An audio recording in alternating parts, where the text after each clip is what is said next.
Yeah, okay, we're back. We're back. Hot mic check. Oh, there are hot mics. Hello, everybody. Welcome back. Welcome back. Oh my god. The hottest mics are here, guys. We're gonna be resuming the game in just a second. It looks like we are just trying to get the game so, we can see it. You guys can see it. We're gonna make sure that we can see it. And then we're gonna be giving you the live action in this very pivotal game 4. There's gonna be a lot. There's gonna be a lot going on here. Just waiting for our screen. I'm taking a look at what's going on here at 14.5 minutes, just about 15 minutes. Looks like on the screen, I'm gonna try to cast from the stream. Oh, here we go. We got a video. All right, back we are. We're catching up exactly where we left off. Demu just reached Castle Age. And Beasty behind us also going up to Castle Age, pushing back out a little bit now that Demu went up first. Yeah, and I think, obviously for Demu, he's going to be able to push the initiative a little bit. He's got some of his upgrades. He's going to be adding some Varangian guards as well. He's adding some javelin throwers. He'll probably get that Limitine upgrade pretty soon. And I think for Beasty, when you end up going with this Grand Fulani Corral, I think just because of Limitine, we probably don't see much of Sofas. Yeah, Limitine definitely makes this a hard matchup for Sofas. But then again, Beasty is also adding in archers again. So we'll at least have a way to deal with those. Issue is that behind this, there's still a lot of javelin throws coming in. Javelin throws, though, they aren't that great against melee units. Against the Donzos, against the Musafati warriors, their attack speed is very, very slow, and overkill is very high. So it's going to take them quite a while. Like, the effective throughput, the effective units that they kill per second is relatively low when you compare them to archers. But now Demu, he's really pushing in. They got a lot of Varangian guards here with him. Monk, meanwhile, gets also trained. Wants to start collecting some of these relics. And another pit mine is going down. Fight now is getting forced to take here. Javelin action.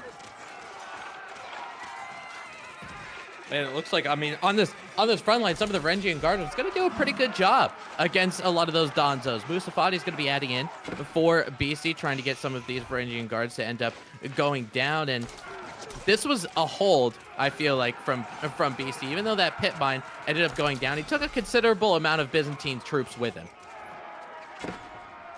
Yeah, behind this, military mass is starting to even out, and Beasty, he is closer to his production facility, so able to pump those units out quite quickly. Archers are coming in, about to get sniped down immediately. Trading out for some of these javelin throwers. Varangian now able to close up to those javelin throwers.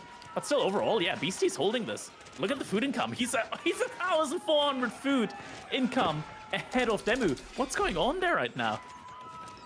Yeah, and Demu not have his farm transition? And this is what happens farm transition with the Grand Fulani Corral, which is kind of insane, is you get that corral going.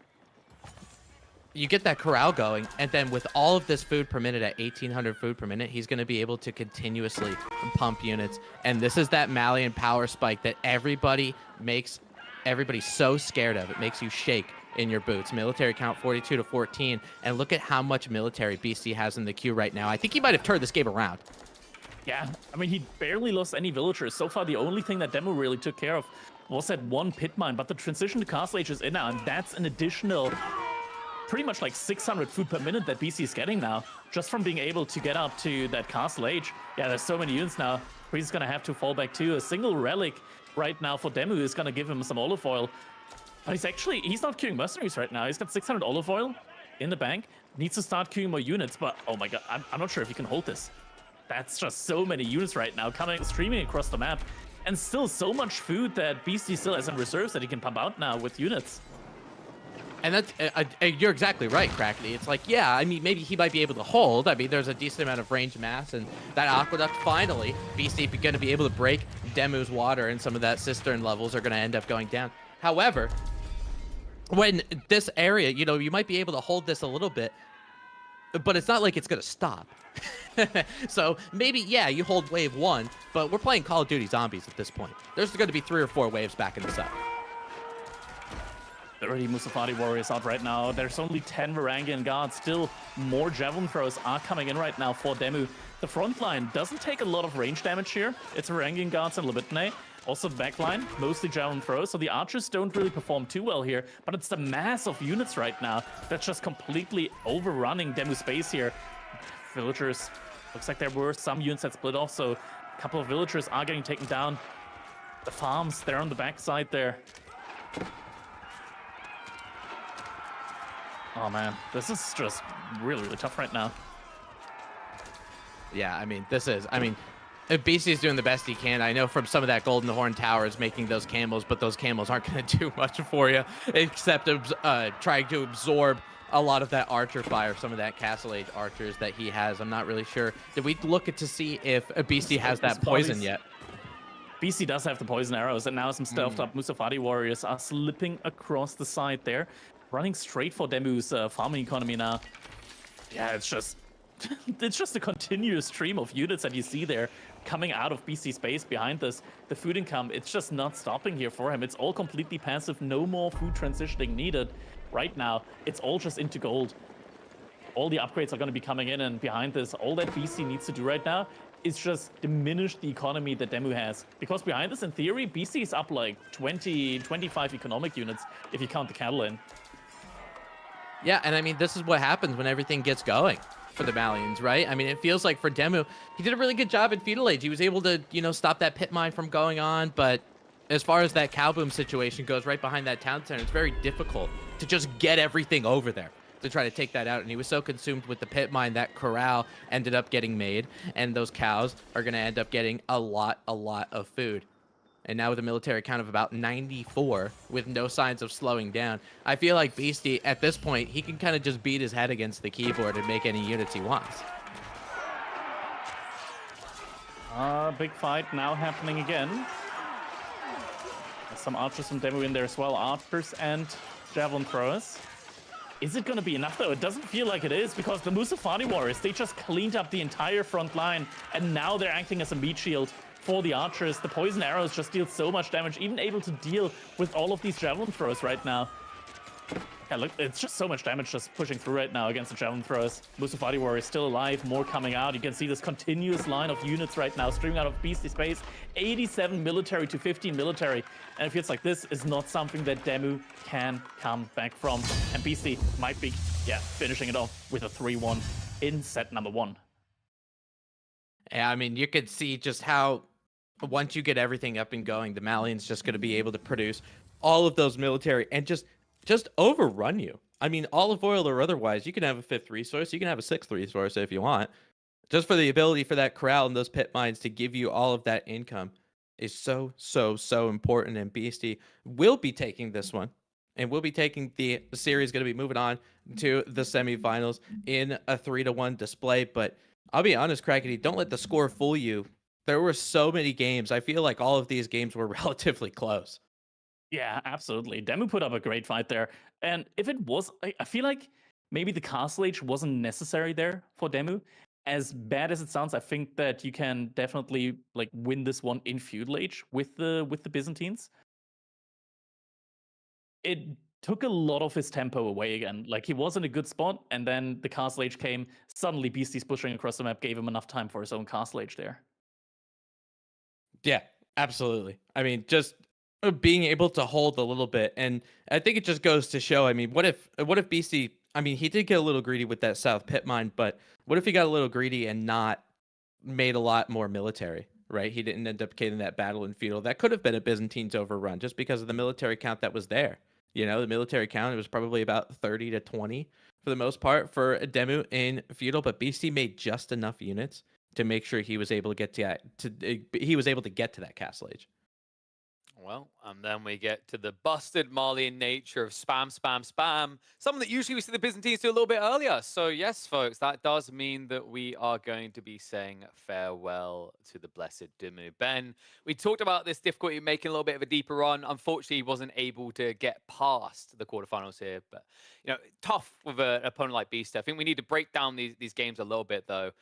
Because, one kind of thing that comes to mind for me, I'm just looking back at that game for you boys. I don't know what it is about French right now, but somehow French have gone in 24 hours from the winningest Civ in this tournament to, I think, the second worst performing Civ.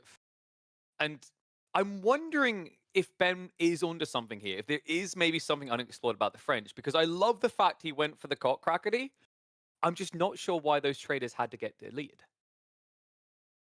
Yeah, I mean, you can't really do anything with them, right? Like Can't you need a straight connection. Like the one way that you No. could really work with those traders is if you're gonna micro them with a transport ship, but that's just Right. that's not okay. That's not Hey, cool. Matt. Hey, what? Remember, it's Demu, former StarCraft god. All right, this is just a little bit extra APM on top. But it's an interesting thought, right? Because if you do micro them, the transport ship is what 100 wood, and at that distance, trading to a dock, you can basically pay for yourself on the return, which is kind of bonkers. I think. Like if you actually do have, obviously, water is very intense, but if you can find that extra APM, it's not like someone can kill a transport ship early in feudal, right? Like those things are ridiculously tanky. Now, my question for Yeah. you guys, just because you talk about that map and getting the transport ship, what do you think about Malians with that transport ship? Oh no, we go into that place. What do you? We've seen We're it just time and talking. time.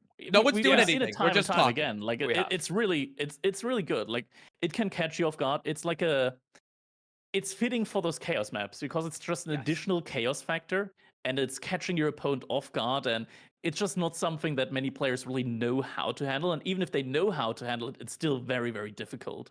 Yeah, I think well, we saw it used very well by B, if you remember, on the Water Drake map, which I'm sure Cal was happy about. He gets to see it once in a blue moon, where it looked broken. But I remember Ben talking about this. I talked about this to him at Waterlows 2 years ago. Because if you remember correctly, around then, people thought the Malian transport ship play was going to be OP. And Ben gave a really good answer. He's like, it seems broken, but just don't panic. Right? If you don't overreact, what you realize is your opponent is now idling 5 villages to try and do something to you. And that's an intriguing way to think about it. I think it's a very situational strategy, right? Yeah, it's a lot of idle time, but it can pay off, right? Because you idle your 4 villagers, but in return, you might idle out like 5, 6 fishing ships, which is where it's very important. You got to deal with it in the very same way that you deal with like Roo's very fast feudal age. You just got to add multiple docks and you got to spread out your fishing economy. Now, interesting little statistic. I mentioned that French was going to be second worst performing Civ in 24 hours. They're actually third worst performing. The worst is Joan. You want to know the most interesting stat now coming out of this? For all the talk of Byzantines being OP, Tim, you'll love this. They're actually the second worst performing Civ in this entire tournament. Okay. So we're getting buffs, right?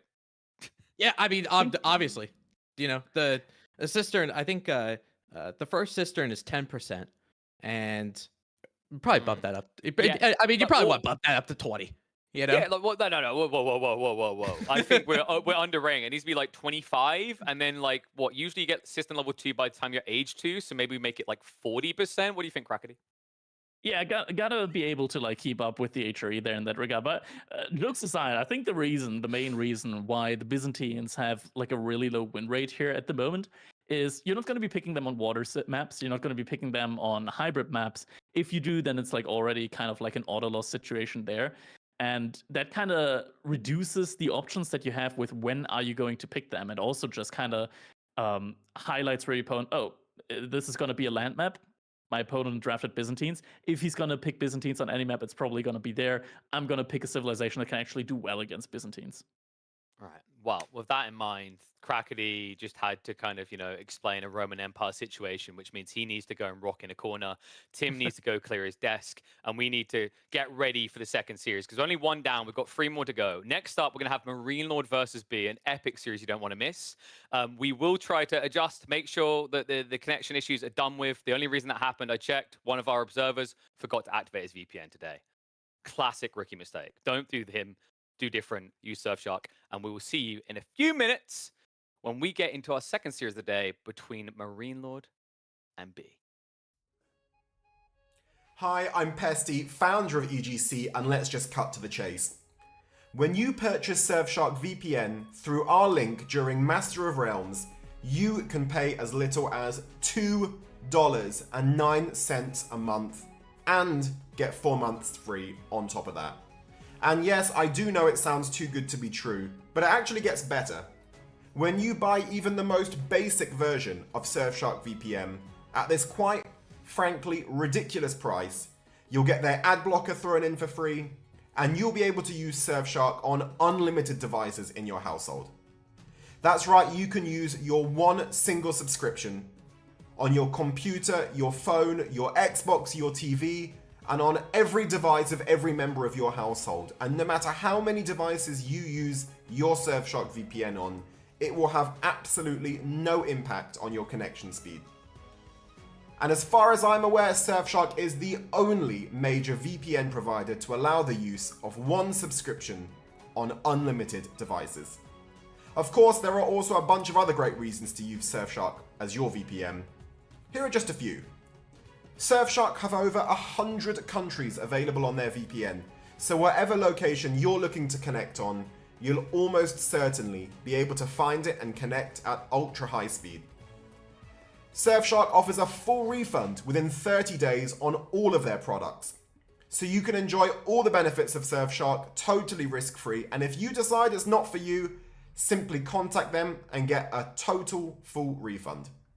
Surfshark offers 24/7 live support on all of their subscriptions.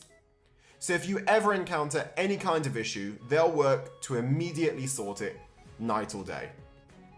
Alright, I think you get the idea. A world-leading, ultra-rapid VPN, unlimited devices, money-back guarantee, and all for as low as $2.09 a month, and 4 months free. But just one final perk by choosing Surfshark as your VPN and getting this great deal through our link, you are helping us create future AoE4 esports events. Surfshark are huge supporters of the Age of Empires 4 esports scene, so by showing them some love back, you are supporting us too. So to get Surfshark, a world-leading VPN for as little as $2.09 a month, just visit through the link in our channel description right now. Thanks everyone for all of your support, and we'll be back with more action in just a moment.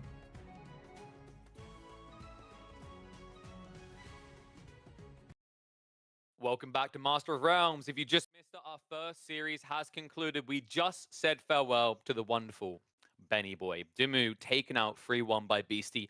We now prep ourselves for the second series of the day. Gentle Mates Marine Lord going up against 3D Clans B, another elimination series. And we've got to be real about this, Tim. Looking at it on paper, looking at how B's been performing recently, there's got to be some big question marks about whether he can deliver against the Chimp.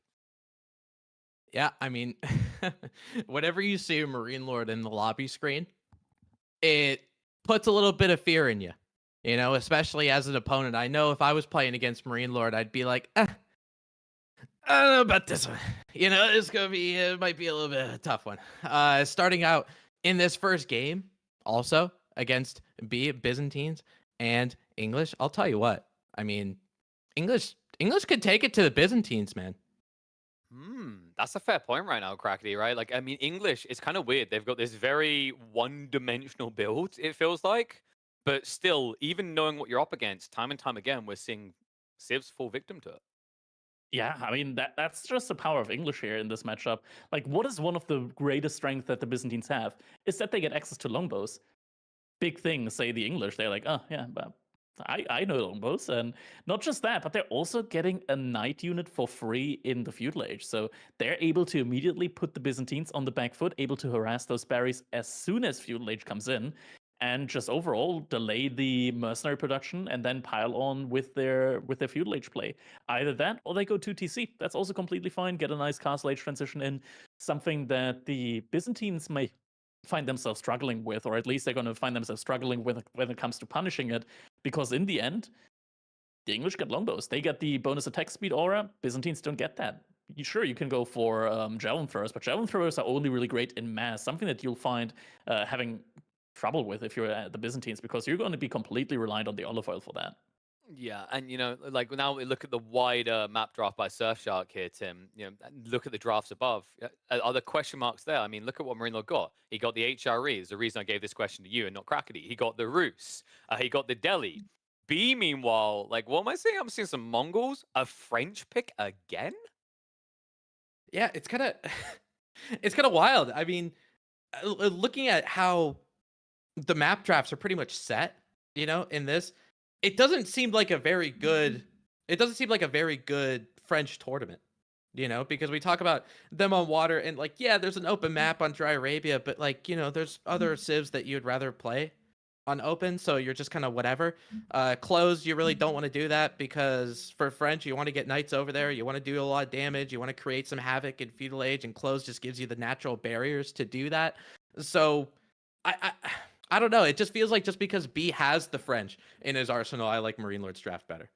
I'm still holding my breath. I'm hoping, and I think Kraken knows where I'm going to go. French trade, Archipelago. All right. If there's a player that's going to engage with it, I think it might be B. So maybe we get surprised there, but it's going to have to be a big surprise, right? Like historically, these guys are close to about 50% win rate on each side. It's actually 56% in favor of Marine Lord. But 2023 and beyond, it's a 70% win rate. So far, they've only matched up once this year, and that was an absolute annihilation in favor of Marine Lords. So B, he's back in the playoffs again in the EGC tournament, but now it's time to prove what he's made of. Can he boo out the reigning champion of EGC tournaments? It's time to find out as we hop into our quarterfinal best of 5 between Gentlemates Marine Lord and 3D Clan B. All right, and here we go. Starting us off in the set, Byzantines versus English. Marine Lord in the color pink versus B in the color orange. I'll tell you what. Can we just take a second and appreciate Killer Pigeon, because I'm hyped up for this game number 1 and this series. I'm pretty hyped. That's a really good narrative he was able to spin over there. And then taking a look at this matchup for English and Byzantines, we kind of went, we talked about it a little bit while we were waiting for the lobby screen to come up. For English, I mean, we see a lot of Abia Kings, we see a lot of that free king, that free unit. We don't see a lot of Council Hall anymore for the English. Do you think this is a matchup where you see a Council Hall and you're like, I kind of get it? Yeah, I mean, Council Hall also works here, in theory. I don't think Council Hall really is worth it, though. You just get so much more out of the Abbey nowadays, I feel like. It completely secures the 2TC play, and once you're on 2TC, you can just add 2 archer ranges and you'll be fine. Like, the King just buys you so much time. It's incredible. Yeah, I mean, you know what it really reminds me of, Crackety, and I was telling people this before. What really reminds me is the old 2TC French thing that we used to see a long time ago, back in like season 1, 2, 3, where you make 1 or 2 Royal Knights. Your opponent is so consumed with dealing with those knights, much like the King for the English. They're so consumed with dealing with that King. You could sit back and have a second town center behind it, and then you end up economically becoming superior. And it feels like for this Abbey of the King's build, this is kind of how it plays. Finding out very soon. B should be the first one to click up here, just because he does have that cistern, boosting up his villagers a little bit. So income should be pulling ahead for him here. And I mean, it's not going to be a big surprise. I feel like if it was anything other than Hippodrome, and not Hippodrome, but Grand Winery, I would be surprised. Yeah, Grand Winery is going to be coming up here. It's a little bit unfortunate that it's on the forward berries, that the berries are forward here. But yeah, I mean, you got to go for it anyways. It's just such a great landmark there for you. And we can already see Mining Camp is coming in on the stone there for Marine Lord. So 2TC King it is. Yeah, I'll tell you. I mean, if you're Marine Lord and you scouted around this B base, the Byzantines over on the south side, you're licking your chops. You know that King, he's got his crown, and he's going to go to town on those berries. How's that? Was that a good rhyme, Crackety? Do you like that one? Sure. Okay. We're going for some Age of Empires rep now. But, yeah. Yeah, I mean, well, not every joke lands. That's okay.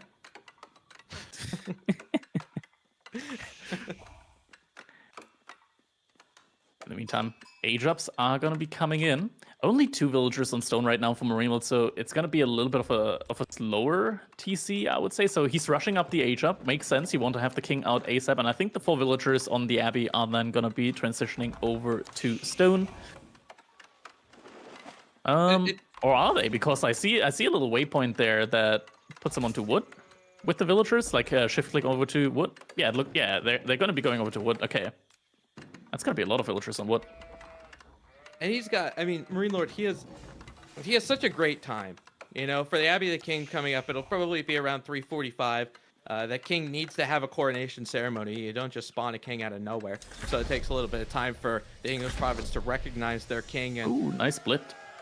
just because of the ability for this English to not only just kind of forego things like gold, it's a little bit better than the French 2TC build, right? Because you need that little bit of gold to do things like get those Royal Knights out and those old builds. But for the English, you don't need to do that. You have that king. That's for free. You don't need gold for anything, at least a little bit later down the line. You get some of those upgrades. All you do is you keep 4 villagers on food. You get that town center as quickly as possible. And for Marine Lord, that's what makes this build so good for the English, because it'll be What am I 5 minutes witnessing?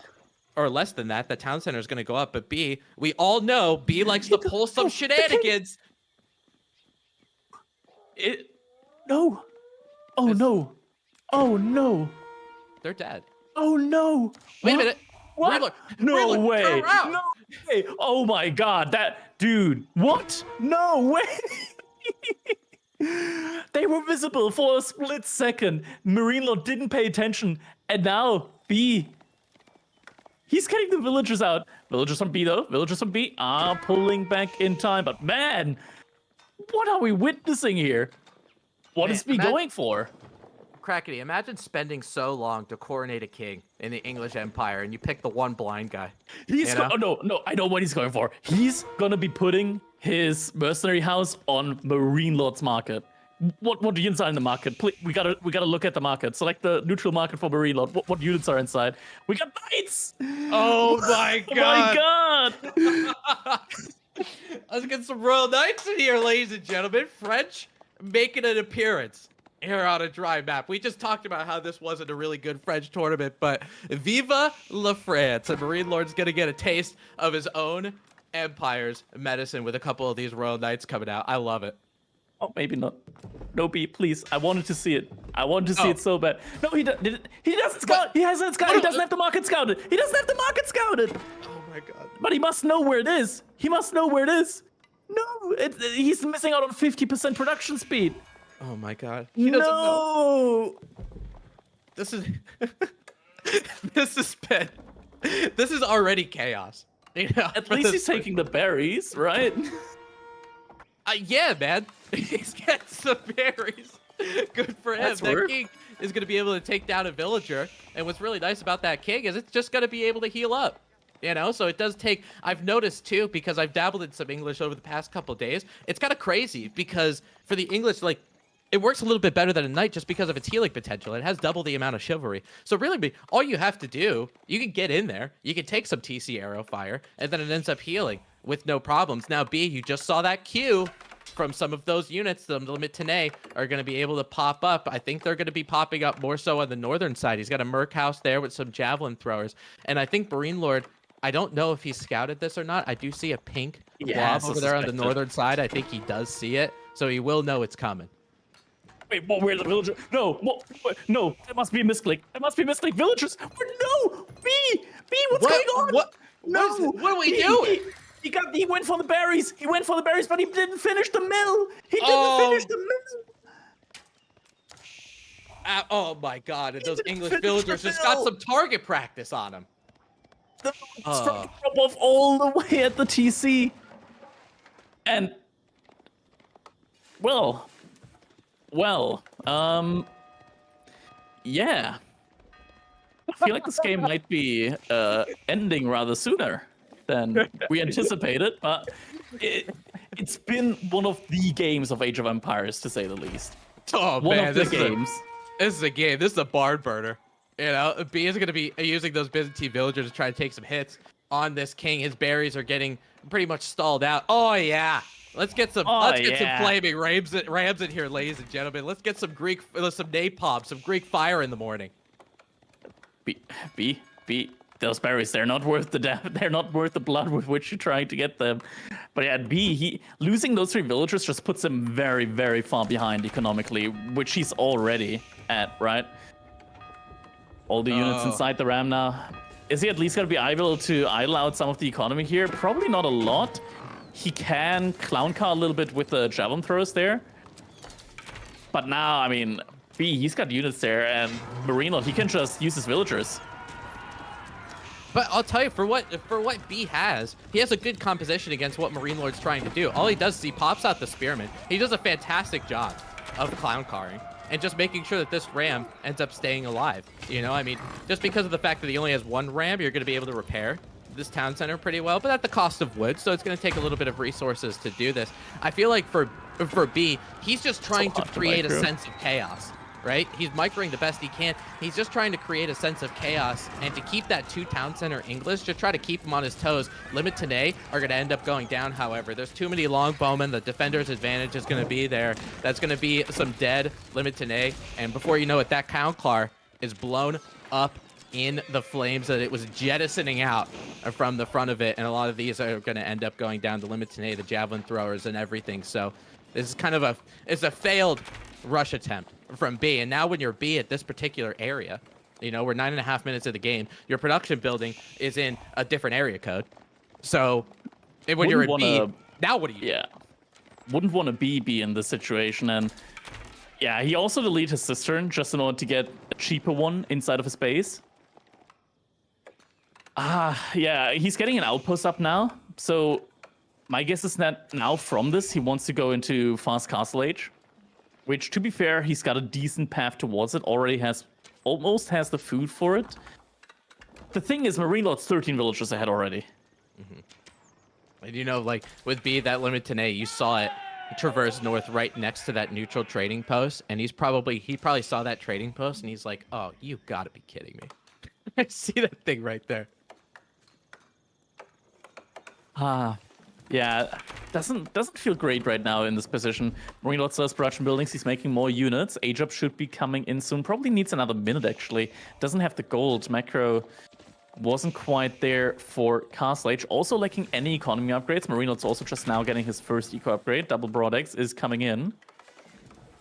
That's just so many more villagers. 15 villagers at this point in time. And I gotta be honest, I'm not sure what exactly his plan is going to be for once he hits Castle Age. I'm not sure if he has the economy to just pump out enough Varangian guards. Granted, he does actually still have a production building over in Marine Lord's base, so the Varangian guards at least are going to be coming out fairly close to Marine Lord's base. But now Age Up is going to be underway. Does have a TC and an outpost to defend his base there against the longbows. Yeah, he just needs to connect those aqueducts over on the south side so that Golden Horn Tower gets a little bit more. But Marine Lord trying to push the initiative in Feudal Age. I mean, I know that B is at an economic deficit, and it is. It's pretty extensive. It's 17. But if I were to pick a civ that's still going to be okay on one town center, Byzantines are one of them.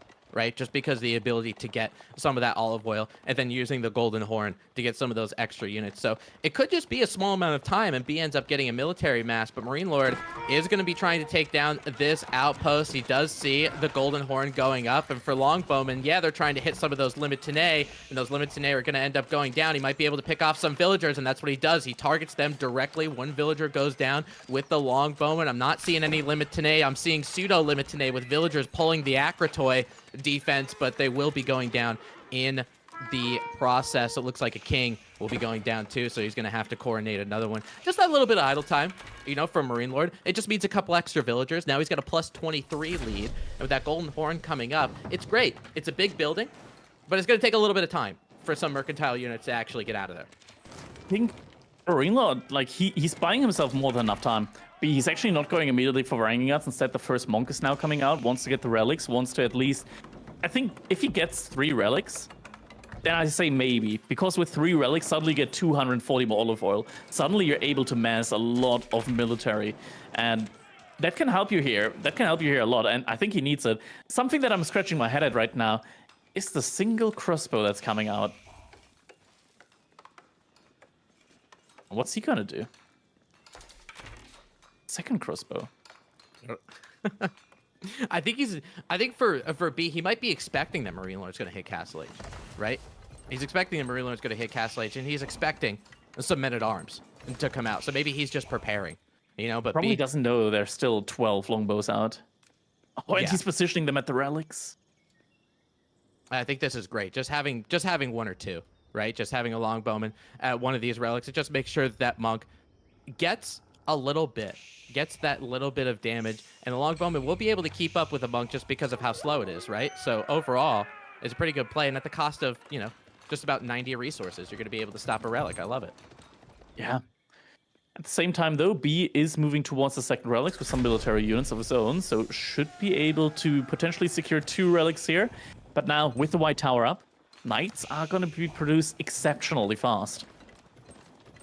Yeah, and I think a lot of people have problems with the White Tower because of what it does. You know, it becomes a keep, so you get all of that defense, you make sure your farms are stable, even though you have that town center that has a machine gun on top of it. But the tempo that it gives you, you know, the tempo to push out all of these units and get those Knights out really quickly and making sure that you're producing out of it. And it gives you the opportunity, if you're getting a little bit of stone, to get network of citadels pretty quickly too, to get that big attack speed, which is so important for the English to do. The White Tower makes it so difficult for you to punish a player for spending 1,800 resources on a building. Monk for B, just healing. Now picking up the relic. Nope, still healing. Now, yeah, there we go. Now picking up the relic. Looks like, yeah, B might be actually getting that third relic. So 3 relics right now. 2 relics are going to be on the way. This one over here, Marine Lord is going to protect. He's going to want at least to get 2 relics out of this one. So he's going to make sure this one is going to be safe and sound. Is forfeiting the other 2, though. So B is going to be able to at least fully kit out his Grand Winery. Yeah, and he does have the opportunity to do that. Getting that extra of olive oil is so important. You know, I mean, because he is sitting on 1 town center. He is 30-some economic units behind. So just making sure you're able to get those units for quote-unquote free, right? Just making sure you're going to be using that 5th resource to do it. It's going to mean that you can actually take a meaningful fight. I mean, a lot of the times before, if we weren't talking about the Byzantines and we didn't have olive oil, we'd be like, yeah, let's just wrap this game up. You know, one person has 2 town centers, the other one has 1. So what are you going to do? For the Byzantines, it's a little bit different, right? We're seeing that military count. Plus with the Golden Horde Tower helping you out too. Military count 28 to 22. It's a rather impressive military mass from B, all things considered. I'm assuming that from here on out, though, like Marine Lord, I don't think he needs to really win this game in Castle Age. Not at all. Like, he's just totally fine at this point in time, just macroing up to Imperial Age. He's already on 2 TC, almost like 40 villagers ahead at this point in time.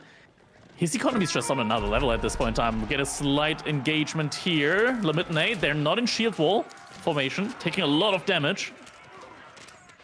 We're just now getting switched over. Javelin throws, now microing over to those longbowmen as well. Taking them out quite quickly.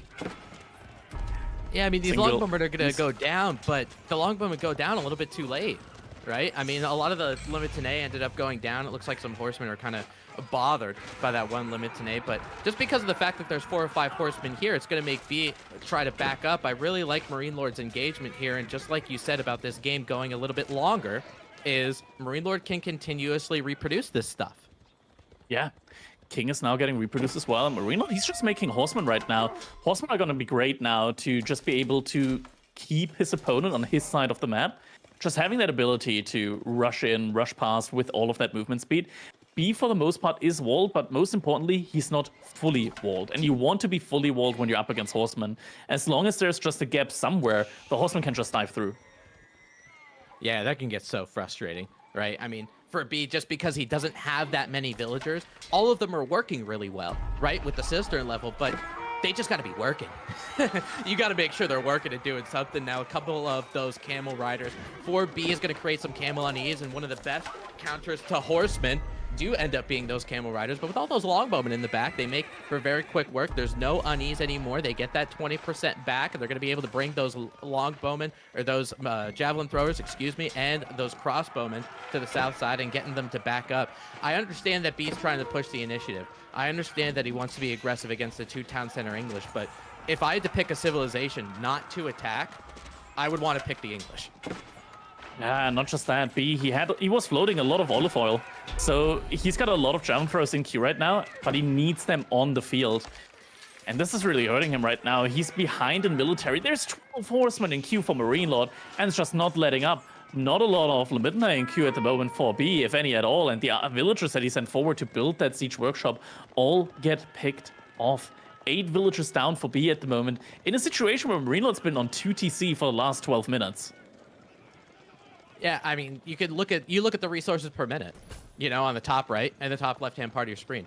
One has a post-game, or a late game, I should say, a post-imperial sort of economy with how much food he's getting per minute and how much gold he's getting per minute. And one doesn't. One's sitting on 700, 800. He has some olive groves that a lot of them are forward. That olive oil really trying to help him out at getting about 400 a minute. But again, you have to queue those units. It takes a little bit longer for that mercenary house to actually make those units. So it takes a while for them to make any kind of impact at all. And now for Marine Lord, military count 43 to 15, 45. It's going to continue to go up with all of these horsemen. He can dive right in front of this base. And he's like, well, I don't really care what kind of military mass B has, because if mine goes down, you just end up making more of it. Look how much is in the queue, Crackety. It's insane. We're not going to see them in the queue. They're going to remain in the queue for the entirety of their lives because this game's over. And GG gets cold. Marine Lord opening up the set in a very strong fashion. And this just goes to show, Byzantines, if they're drafted, they're predictable. They're going to be on an open land map. So what do? You pick the best civilization against them, which is the English. Yeah, I mean, and Marine Lord... Yeah, the game was also weird. Yeah, it was. Yeah, there was a little,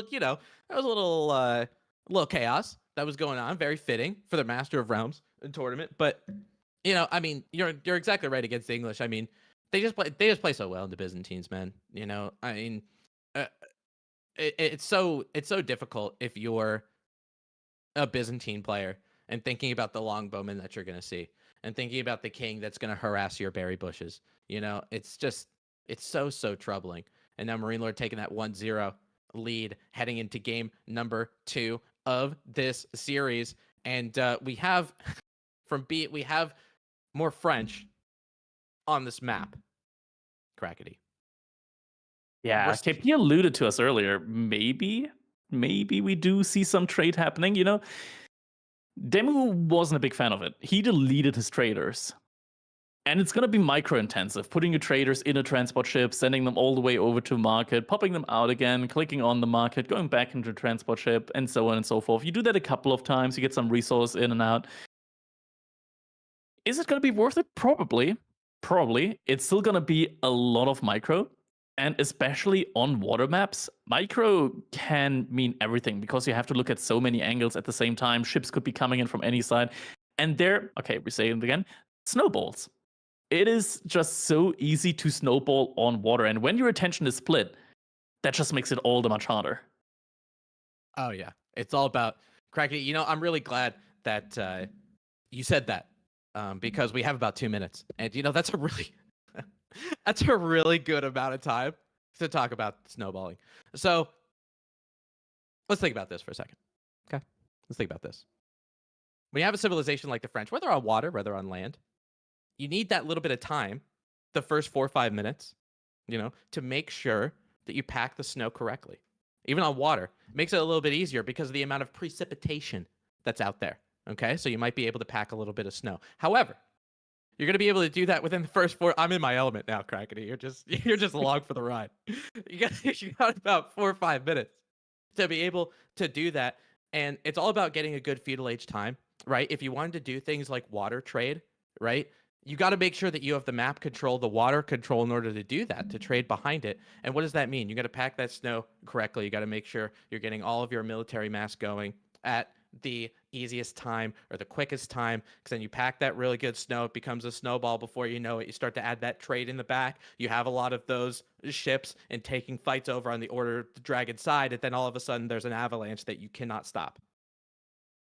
Yeah, I mean, that's really where it happens, right? Like on water, there are very little rules when it comes to a snowball fight. You're able to compact those snowballs, you're able to put rocks in them, really make them hurt, and yeah, especially in a matchup against the Order of the Dragon, you might find yourself at a disadvantage with the French. We saw it earlier with Demu versus Beasty, where the French just got completely overwhelmed on water by that superior income from the Order of the Dragon. Just 43% bonus gathering speed in the influence of their landmark. That's not really something that the French, grant they do get more villagers, can really go up against. We'll have to see how this is going to work out for B. If he has a plan, if he's going to make use of that trade, or if it's just going to be an attempt to go to fast Castle Age and get those Galliuses out. Yeah, I mean, we didn't see it yet because we didn't see French going into Castle Age in our last series. Maybe we see it in this one. We're heading in game. The Angel Vodka just said that in my ear. So we're heading in to game number 2. Marine Lord playing as the Order of the Dragon, spawning in the southern side of this archipelago. B going to be his opponent, obviously, for this series in game number 2, spawning in as French, getting a dock tucked up right next to his town center. And we got to take a look on archipelago. Spawns are important, right? We don't know where these wood lines are going to go. There's a nice sacred site, little nestled. I'd love to build a little hunting cabin there as the Roost player that I am. But taking a look at these spawns that are here in Crackety for Marine Lord, he's got a wood line, his predominantly close wood line, button up right next to the shore. How close do you want your dock to be to UTC? And B just said yes. Marine Lord also got it fairly close there, but yeah, definitely both players here able to make use of those shoreline fish. I think that's just one of the most important things, is making use of that shoreline fish. House getting rushed up, a scout gets deleted, so the units can hop on out. Marine Lord keeping his scout alive. Yeah, scout's dead. GG. Everybody put GG in the chat, boys. We're heading on to game number 3. And, you know, honestly, for B, I really like him using these shoreline fish here and making sure that he gets enough food, because this would make his feudal age timing just a little bit better, right? Just making sure you're getting the most efficacious of food gathering. I mean, obviously with the fishing boat, going to be able to do that as well. So maybe we see a little bit of a better French timing, okay? And maybe we see some fights around the Order of the Dragon side. But, you know, that's what B is really looking for here. It's like we can already feel just the Order of the Dragon economy just being a little bit better here early on in the game. Just the amount of fishing ships already that they got out. It's 3-2 fishing ships at the moment. Yeah, 3-2 fishing ships, so already leading there. Also, just having the Order of the Dragon means that you spawn with less villagers, means that you can delay the first initial house by quite a while. Yeah, you definitely can, and I think just because we're seeing the build orders on your screen, obviously, for how many food and how many wood villagers, but you're seeing that, you know, Marine Lord has 8 villagers, 9 villagers, to B is maybe 9 or 10, and you got to remember those gilded villagers are going to be chopping wood faster than your French villagers are, right? So Yeah, by quite a bit. yeah, so I mean that's why we're seeing a little bit more fishing boats. 28%. 28% clicker. Each villager is going to be able to do that. And I think a real resounding stat, honestly, Crackety too, is when you're the Order of the Dragon and you get textiles, those villagers almost have 100 health. They're tanky. Yeah, they're very tanky. It's almost like improved textiles for Mongols, which you very rarely see. I think, yeah, improved textiles actually Castle Age technology. I'm not quite sure why that is. Yeah, I'm Like not normal really sure textiles, either. feudal age, and then you just, Castle Yeah, Age. I don't know what it is. I guess it's really, I guess it's a really heavy-duty tunic they're giving those villagers just to make it a little bit more improved. Now, we do see a little bit of villager discrepancy, and we talked about this in the first series, just because French, they're going to be able to make those villagers in Dark Age every 18 seconds. For the gilded villagers, for the Order of the Dragon, it takes 24.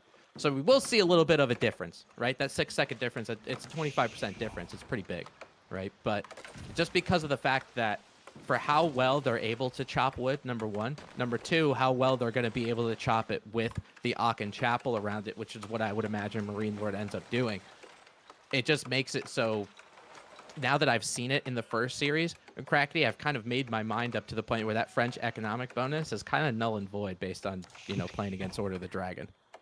I've seen it lose once. I will make up my mind. It is never going to win again. But yeah, second Absolutely. docks now coming in for both players. So fishing ships are going to be coming in more rapidly. But Marine Lord, I'm looking at the economy right now from both players. And I feel like B might have mismacroed a little bit when it comes to his food economy. He's got the gold, but he doesn't have the food. Meanwhile, Marine Lord almost times it perfectly here. Both resources hitting the mark pretty much exactly at the time that it needs it. And now Age Up is going to be coming in. Aachen Chapel building now with 5 villagers, but all of them building a little bit quicker. Means that this Age Up is definitely getting rushed up now. And you know what I'm going to say, Crackety, at this point. during the intermission in game 2. Looking at B and having those 12 villagers on food, trying to get that 400 as quickly as possible, that's not packing the snow, baby. That's not packing it. So it's going to take a little bit of time. The Akka Chapel's going to get up probably in about another half minute from now. We're going to be seeing arrow ships or springled ships or whatever going towards that starting town center of B. Wow, he's just trying to get his Chamber of Commerce up. He's going to have no way to deal with it. Yeah, there definitely aren't any glass shots in those snowballs, and instead we're actually seeing wheelbarrow coming in now. I mean, he does have the gold for it, right? I mean, he has that little bit of extra gold, so it's going to give him the opportunity. Now he's going to be able to hit that button. He goes with the School of Cavalry. I'll tell you what, though, Crackety, there's not that much plains for these horses to roam on here. I guess a single knight could just be enough to really harass the wood line for Marine Lord, right? Like, where's he gonna get wood? Like, the Archon Chapel is nowhere near in range of his TC. B, he has a good amount of fishing ships out right now.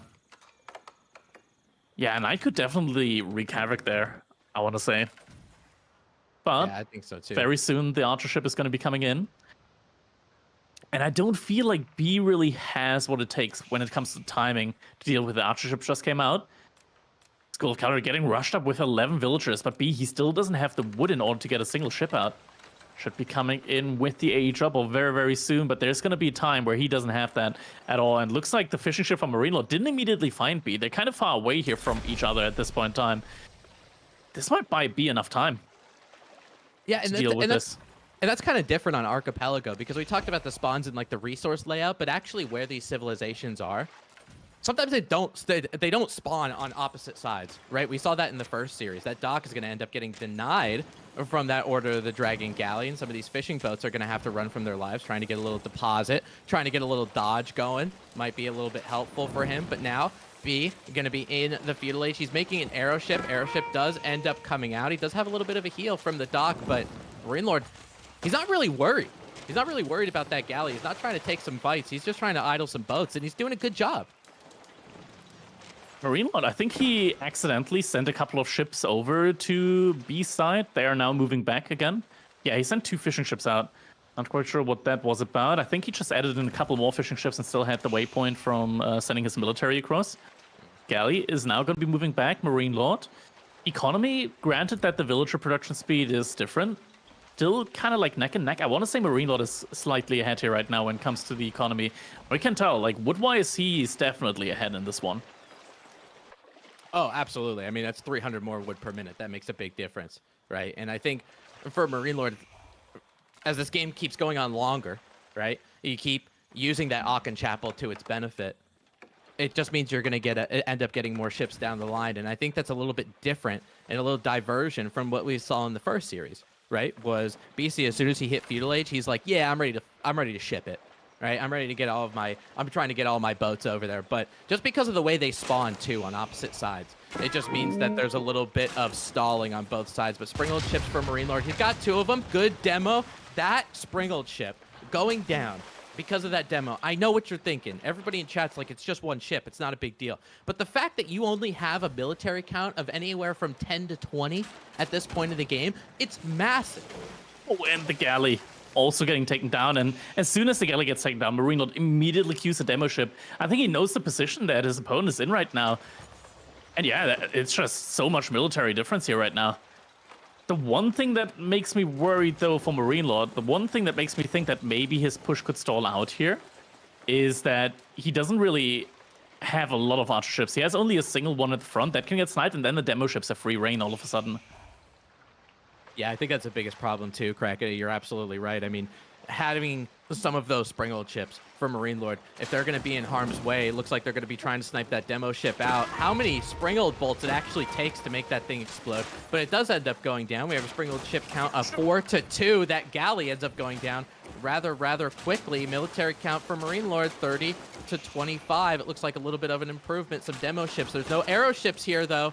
We might get a good hit. Looks like one of those springled ships might end up going down. Reinforcements on the south side as well. Springled ship count from 6 to 4, and it's going to continue to go down just because of the amount of springled ships that are here. B's going to need a lucky demo burst if he's going to end up taking this game. I think the transport ship right now from B is also moving across to the other side of the map. Question is, can he get there in time? Galleys trying to snipe out the demo ships there. Springle ships also get some good shots on there. The Hulks, the Warhawks, they're trying to get there. But still so far away. Oh, early explosion there. Gets at least one connection in. This is so messy right now, but the Knights do arrive in the base from Marine Lord now. I don't think Marine Lord knows that he went School of Cavalry. I think these Knights are going to be a big shock to him. There's no any kind of barracks or any kind of anything. He just put down the blueprint to the barracks. He was not expecting this at all. And I think this is a little bit of what B needs to get himself back on water. If he creates the idle time, just like Marine Lord is creating idle time with these fishing boats, maybe we'll see a little bit something fairer. At the same time, though, Marine Lord, he still has a big advantage with the fleet. B's economy is kind of jammed. All these fishing ships are completely idled right now. What's going on there? The demolition ships are getting sniped out as well. One more demolition ship getting sniped out. All the economy, all the food income for B is completely idled out right now. Meanwhile, Marine Lord did have the economy in order to get the Spearmen out. And the Knights, they just dove the TC. Sure, that's idle time. But still, at the end of the day, B has no food income whatsoever at all right now. All the fishing ships are repairing, and you can't do that. You can't do that. Kraken's exactly right.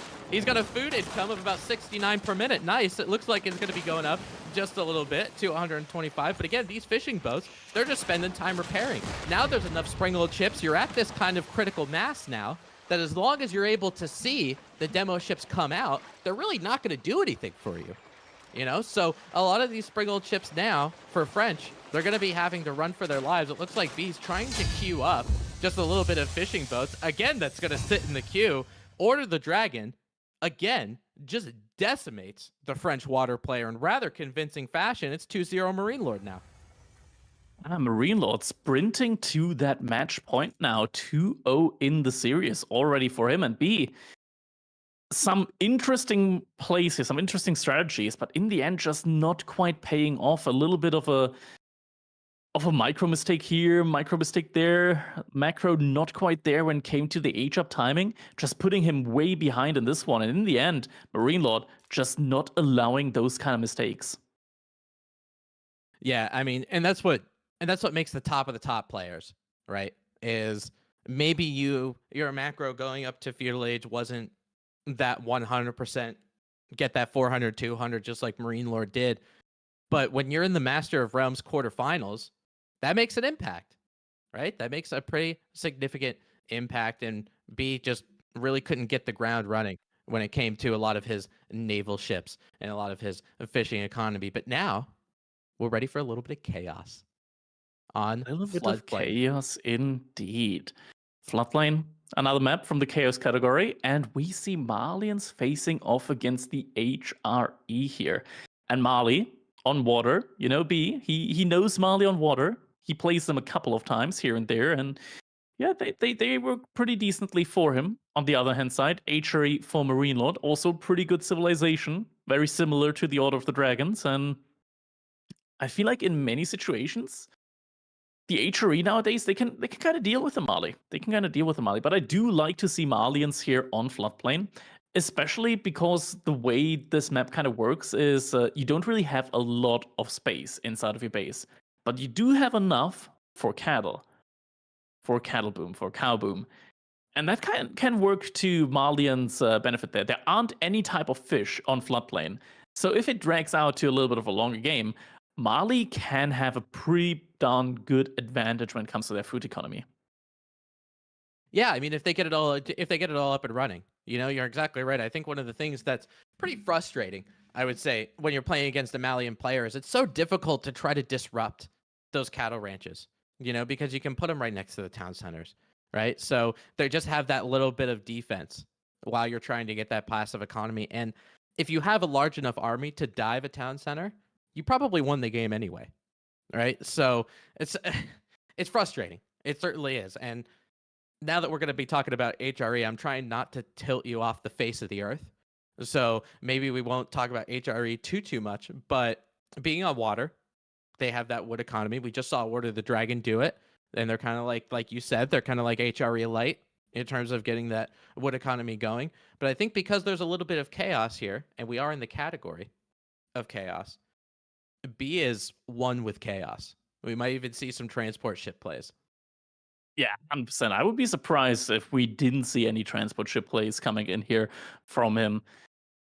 But we'll see. Only 30 seconds remaining until we go into our game number 3. Potential match point for Marine Lord. So this is really where B has to bring his A game. Just take to give it every bit that he's got, and maybe get a win in against Marine Lord. Maybe set himself up for a potential reverse sweep. Yeah, I mean, we'll see. It's all about momentum, right? If he's able to take one of these games, maybe he'll take the other two. He's on a close. He's on a hybrid map. Hybrid maps in general, or more of an agent of chaos. It might be Chaos 2.0 if we end up getting there, but we will be delaying no longer. Game 3, coming to your monitors, coming to your phones, your refrigerators, wherever you happen to view this one. Marine Lord spawning in as the HRE on the northwest part of the map. 3DB on the southeastern side, playing as the Malians with a relatively safe pit mine over there on the south side. And let's take a look, just because we are on floodplains and there's that little bit of landmass that's going on. He's got a second gold mine and a third gold mine that are rather unsafe if I'm B. You put that picture in my mind. Is anybody watching this on their smart fridge monitor right now?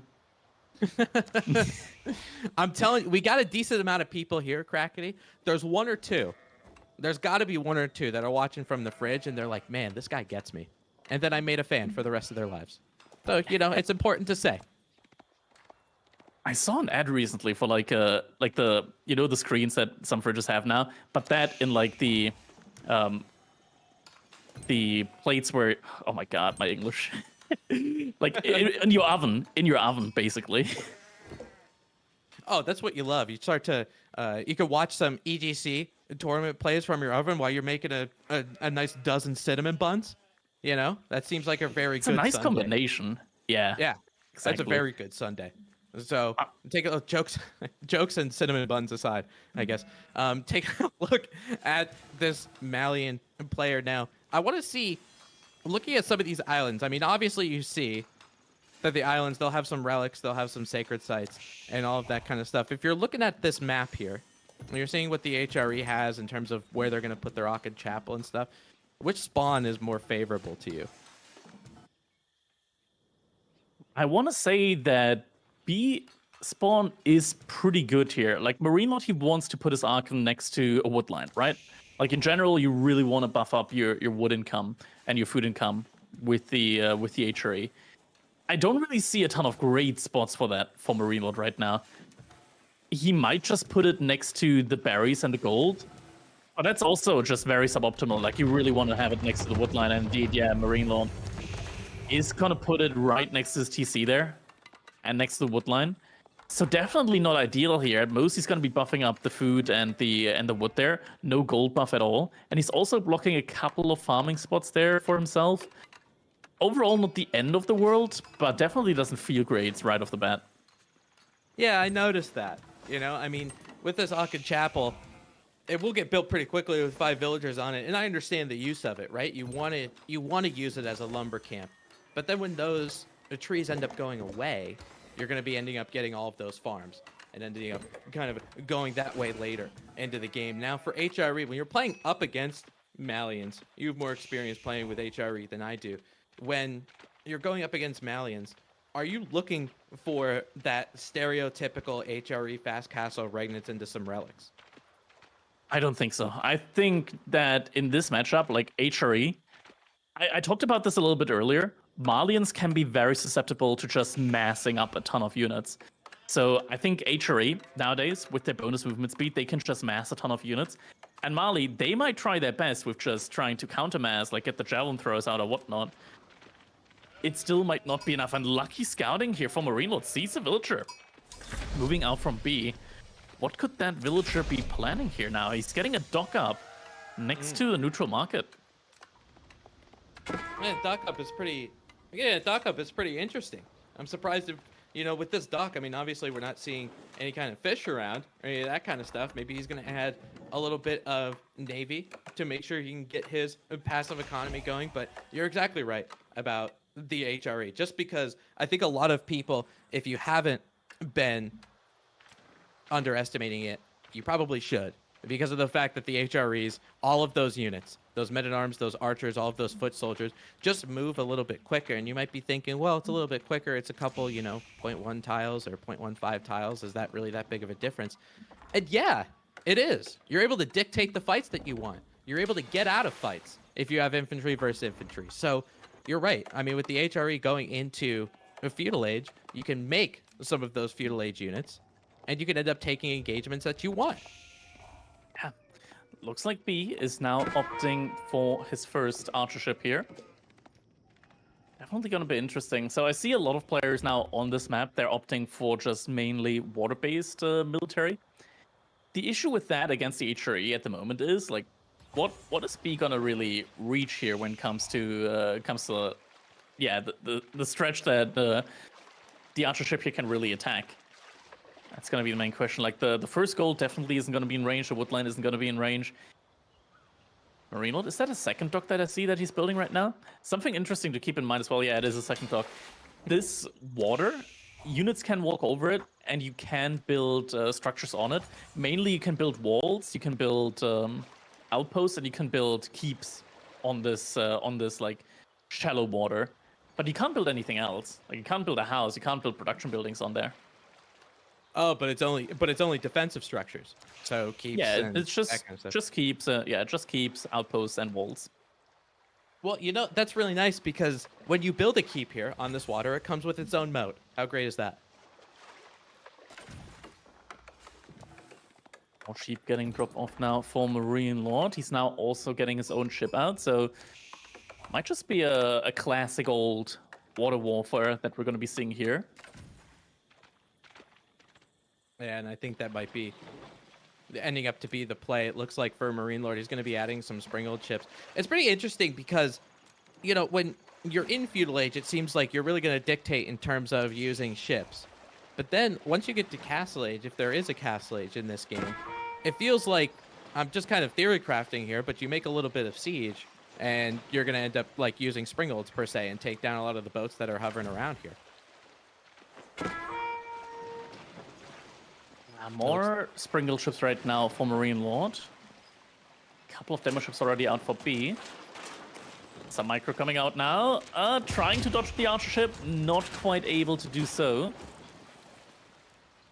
And it looks like that just because of the fact that there's no demo ship here, it has to vacate in the opposite direction, right? So for the HRE having a lot of these Springald ships, and again, we're just seeing as the HRE, because of how good their wood economy is, they're just going to be able to make more, right? It's almost like a repeat of game number 2, right? The Malians don't necessarily have that, right? The wood is the only thing for the Malians that they actually don't get passively, right? So if you need something like a wood-heavy kind of a military composition, with a lot of these boats that are going on right now, it might prove to be a little devastating that Demo will not be able to get some of those hulks. So Marine Lord will be safe right now. Military count 19 to 13 in favor of Marine Lord, and because of that wood economy, you're seeing 700 per minute essentially out of the HRE. You're seeing 500, 550 out of the Malians. That ends up scaling. Right now, B, he's just kind of getting left behind when it comes to the overall income. Now, what's great here for the Malians is that at least you're not going to be reliant on fishing ships. Both players, they went up to feudal age without any fishing ships because there aren't any fish on this map, which at least makes it a little bit more even there. At least it doesn't play into role that that B wouldn't have been able to make as many fishing ships as Marine Lord if this was like a pure hybrid map or pure water map. Yeah, I think that kind of compounds it a little bit too, right? When you're able to channel that wood into different economies, right? When you're able to channel it into food, it could create a little bit of a difference. But B, he's kind of holding his own. And another thing about the Malians is you're seeing that pit mine start to get built in some of the houses that are around it as well. Usually for B, and you're playing as the Malians, you want to spend your wood doing other things, right? You want to do things like make cattle ranches, and you want to do things like make mills so you can get your cattle and all of this kind of good stuff, where you kind of, if you're trying to do that while getting a navy at the same time, it just seems like there's not enough wood to go around. It's going to be difficult now. Marine Lord is going to start pushing. B, though, has a good amount of demo ships. Marine Lord, though, with 3 archer ships, is going to be in a position to deal with that. question is, can he keep those archer ships alive? A villager got pulled as well in order to try and repair some of these ships. Can't do it with fishing ships as there are none. Villager's also going to be a little bit faster with that. It's kind of crazy for Marine Lord because you know we only see one demo ship, right? Where B, he must feel like he's on the back foot. I've noticed people that might be a little bit on the defensive or might not feel as confident in the Navy that they have. They might add a little bit more demo ships just because you get some of that boom, right? You get some of that. You're turning the tides, pun very much intended. Marine Lord, I should say, going for his first land military building, going to be going with a barracks, going to be adding some spearmen, B, going for a barracks, and actually adding some Musafati. I think he expected men-at-arms here instead of those spears. Oh no, B didn't build the pit mine. Oh, God. Oh Yeah, no. that's miserable. Just these couple of small mistakes so far that we've seen from B, they're really hurting him. They're really, really hurting him so far. Game number 1 as well, with just not spotting out that market or sending villagers through the TC from Marine Lord. It's all compounding and it's all adding up together. And Marine Lord right now, he's sitting on 9 Springle ships compared to the 6 from B. But I mean, you know, when it comes to mistakes, I mean, obviously there are small mistakes that people make, right? Maybe you don't micro your scout as effectively as you want to. You know, maybe you leave your TC idle for like a second. But these are devastating mistakes, and we're going to see how devastating they are. A lot of demo ships are going to end up going down. For B, he's got no demo ships left. He's got about 6 Springled ships to Marine Lord's 10. And this is the thing, because you have that Navy and you have that map control, now you can go on land and get some of those things. And that's what these spearmen are doing for Marine Lord, just making B react in multiple places at once, and it becomes absolutely devastating. There's villagers running around on these shorelines trying to get some more docks down and trying to figure out how you're going to be able to produce a Navy to stop this HRE onslaught, this armada that's coming through on the Malian Empire. And it looks like a lot of these Springle ships will end up going down. Marine Lord going to be backing up just a little bit. Every fight for Marine Lord on the water has been notoriously convincing, and now we're seeing compounding. We have a military count of 50 to 25.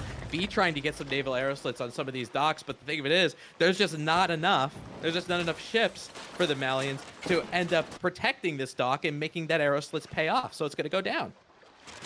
Yeah, it's just looking really, really rough now for B.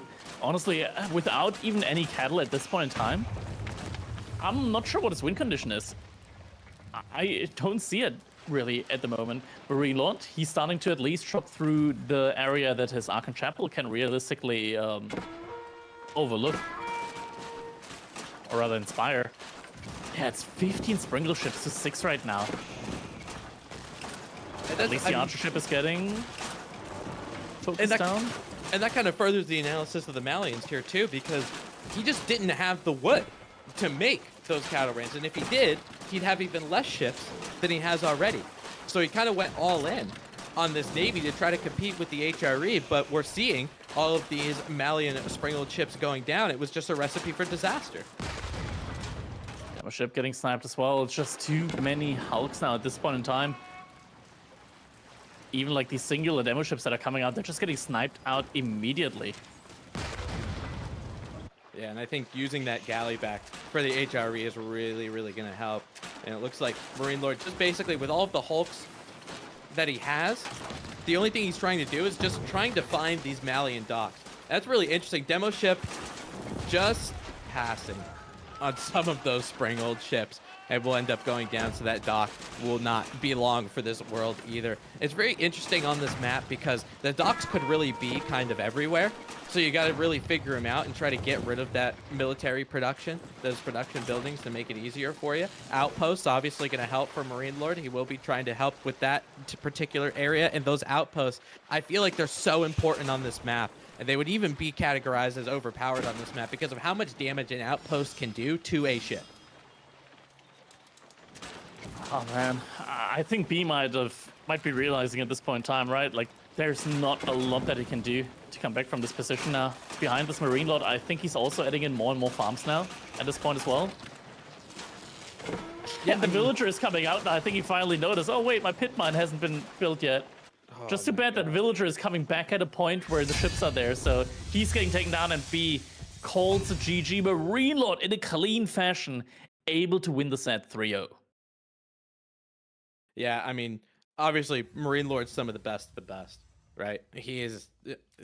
He played just about all these 3 games just about as cleanly as you can, and I think a lot of these things that he was doing, even with this last game, using those spearmen trying to go around, they take a battle with some of those Musafadis. You just have that little bit of disruption, right? Where B was thrown basically all 3 games. It felt like B was kind of thrown on the back foot, right? So, and I think a lot of it could have been also some of the matchups that he was up against too. You had some water maps that had some really good water economies and wood economies that Marine Lord had. And that's the thing. That's what makes great players so great, is when you have some matchups like these where you feel like you have the upper hand, you're winning them 100% of the time. And that's exactly what Marine Lord does.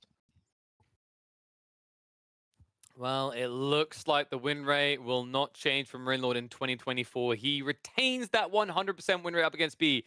But even more so, he retains the 100% win rate so far in Master of Realms. Now 9 wins, 0 losses on the board for the French champ. And, you know, kind of an interesting thing. I know Crackety always wants to talk about HRE, but we've got to address the English. That now makes 3 games played, his most played Civ.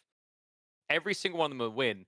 What's interesting about this to me, Crackety, is Marine Lord warned us about English last tournament in his winner interview, where he said that they were underrated and very powerful.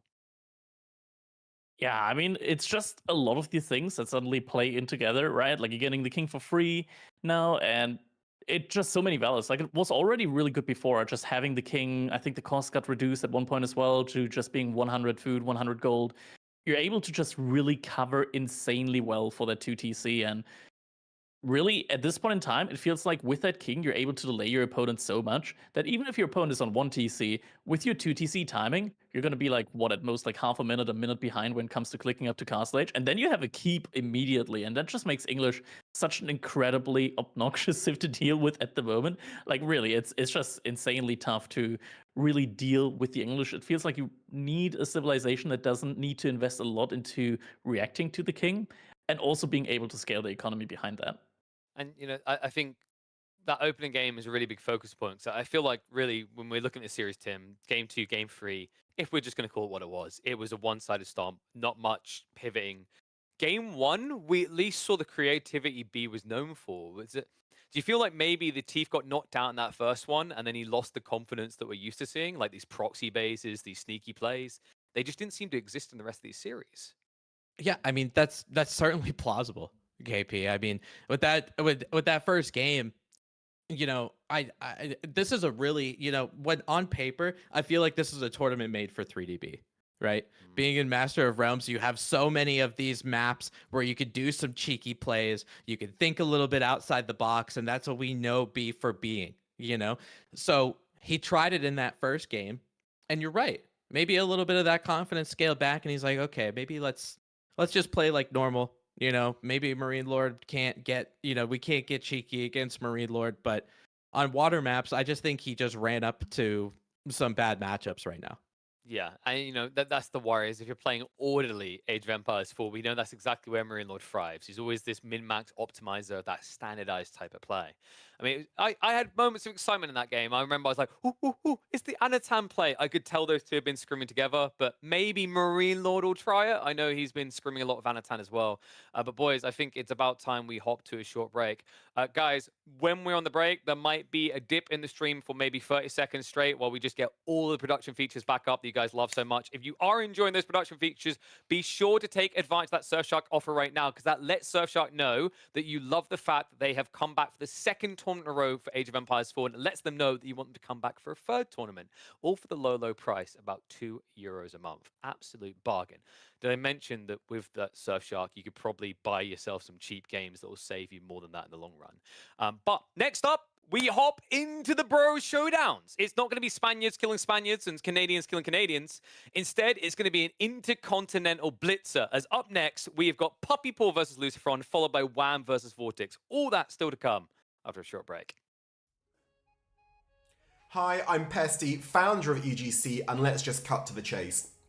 When you purchase Surfshark VPN through our link during Master of Realms, you can pay as little as $2 $2.09 a month and get 4 months free on top of that. And yes, I do know it sounds too good to be true, but it actually gets better. When you buy even the most basic version of Surfshark VPN at this quite frankly ridiculous price, you'll get their ad blocker thrown in for free, and you'll be able to use Surfshark on unlimited devices in your household. That's right, you can use your one single subscription on your computer, your phone, your Xbox, your TV, and on every device of every member of your household. And no matter how many devices you use your Surfshark VPN on, it will have absolutely no impact on your connection speed.